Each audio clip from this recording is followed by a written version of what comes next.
আমরা সেই আল্লাহর বিধান বাংলাদেশে কায়েম করে আমরা ইনসাফ সৃষ্টি করতে চাই। মিশরে ফেরাউনের ধ্বংস হয়েছে, ওই ফেরাউনার মিশর কোন সময় ফিরে আসে নাই। আমরা বিশ্বাস করি একটা সত্যের উপরে বিশ্বাস করে এই দেশে যে উত্থান হয়েছে, এই শেখ হাসিনা এই দেশে কোনোদিন আর ফিরে আসবে না। একটা রিক্সা ড্রাইভার, একটা মাটি কাটা শ্রমিক, একটা ঝাড়ুদার যদি দলিল বাংলার কথা বলে, কোরআনের কথা বলে, এই দেশের সকল মানুষ ভোট দেবে ইনশাআল্লাহ।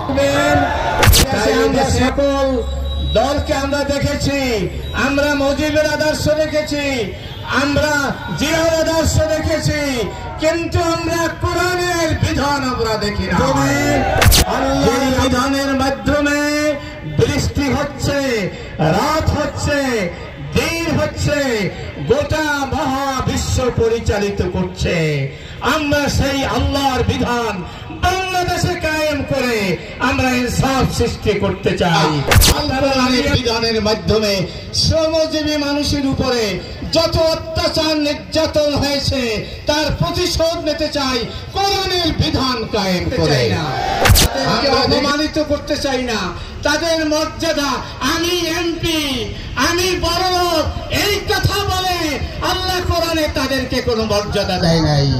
আমরা সেই মর্যাদা সকলের মধ্যে বন্টন করতে চাই।